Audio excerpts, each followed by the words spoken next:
Welcome back to run club. This is Sanjay. இன்றைக்கி புதுசாக ஒரு இடத்துக்கு போயிருந்தேன்.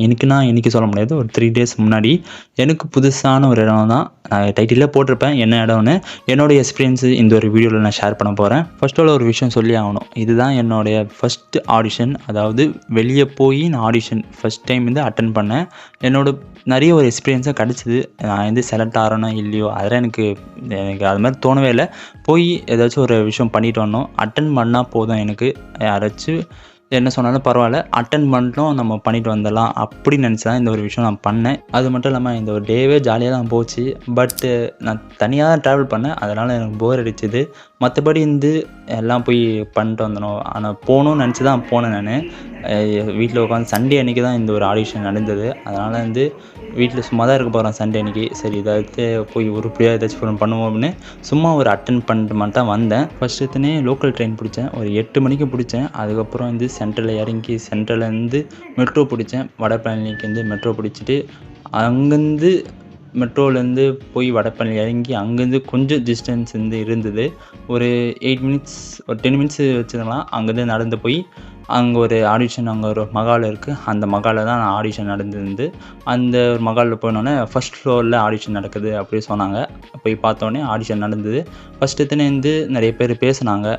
நிறைய பேர் என்னென்ன விஷயம் ஆக்டிங்க்கு முக்கியம், ஆக்டிங்க்கு என்ன முக்கியமான தேவை அப்படிலாம் விஷயம் சொல்லியிருந்தாங்க. அது மட்டும் இல்லாமல் அங்கே ஹோஸ்ட்டாக இருந்த யார் தெரியுமா, விஜய் அபிஷேக் தான். இவரோட வீடியோஸ்லாம் யூடியூப்பில் பார்த்துருக்கேன். ரிவ்யூஸ் மூவிஸ் பற்றி போடுவார். அதெல்லாம் ஃபாலோ பண்ணி பார்த்துட்டுருக்கேன். அது மட்டும் இல்லாமல் அங்கே நல்லா தான் ஹோஸ்ட் பண்ணியிருந்தார். நல்லா காமெடியாக பேசிட்டு இருந்தார். நிறைய பேர் கூட்டத்தில் நிறையா அங்கிள் சொல்ல முடியாது, கொஞ்சம் ஒரு 50+ அவங்க பேசும்போது ஜாலியாக தான் இருந்தது. ஏன்னா நிறைய விஷயம் அவங்க ட்ரை பண்ணுறாங்க, அவங்களோட எக்ஸ்பீரியன்ஸை ஷேர் பண்ணியிருந்தாங்க. தென் ஸ்டேஜ் பக்கத்தில் நின்றுருந்தேன். அதுக்கப்புறம் கூட்டம் கொஞ்சம் காலியாக விட்டோன்னே அந்த சேரில் போய் உட்காந்து என்னென்ன விஷயம் சொல்கிறாங்க அப்படின்னு லிசன் பண்ணியிருந்தேன். அதுக்கப்புறம் டோக்கன் நம்பர் கொடுத்துருந்தாங்க. அந்த டோக்கன் வரிசை தான் ஒன் லைன் பை லைனாக ஒரு பேட்ச் அனுப்புகிறாங்க. ஃபஸ்ட்டு பேட்ச் ஒரு 20 பேர், செகண்ட் பேட்ச் ஒரு 20 பேர், அப்படி பேட்ச் அனுப்பிட்டு ஒரு ரூம் இருக்குது. அங்கே தான் ஆடிஷன் நடக்குது. அந்த ஒரு ரூம்லேயே ரெண்டு செப்பரேட்டாக ரூம் பிரிச்சுக்கிறாங்க. அதுலேருந்து லைனாக போய் அவங்களோட ஆடிஷன் அட்டன் பண்ணுற மாதிரி வச்சுருக்காங்க. தென் ஒரே விஷயம் சொல்லி ஆகணும், இந்த மாதிரி ஆடிஷனாக போகிறீங்கன்னா கண்டிப்பாக ஓன் ஸ்கிரிப்டாக எழுதிட்டு போங்க.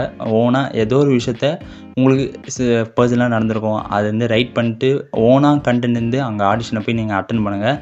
ஏன்னா படத்தில் இருக்கிறது ஏதோ ஒரு சீனை நடிக்கிறது, இல்லைன்னா வேறு யாரோ மாதிரி மிமிக்ரி பண்ணது. மிமிக்ரி குரு ஓகே, மல்டிபிள் வாய்ஸில் பண்ணும்போது மிமிக்ரி குரு நல்லா தான் இருக்கும்.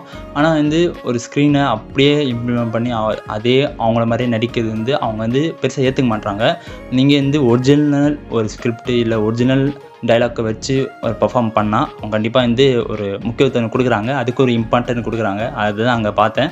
நான் ஒரு ஓனாக சொல்ல முடியாது, ஒரு ஒரிஜினல் கண்டென்ட்டாக நான் அங்கே போய் பர்ஃபார்ம் பண்ணேன். என்னோட ஏதோ ஒரு விஷயத்த நான் நினச்சிட்டேன், அதே விஷயத்த நான் அங்கே போய் பர்ஃபார்ம் பண்ணேன். ஓகே, இதுதான் சொல்லணும்னு நினச்சேன். எல்லா விஷயம் சொல்லியிருப்பேன்னு நினைக்கிறேன். ஸோ ஓகே, இந்த வீடியோ முடிச்சுப்போம். தேங்க்யூ ஃபார் வாட்சிங். C another video. முக்கியமாக சப்ஸ்கிரைப் பண்ணிட்டு போங்க. தேங்க்யூ ஃபார் வாட்சிங். பாய்.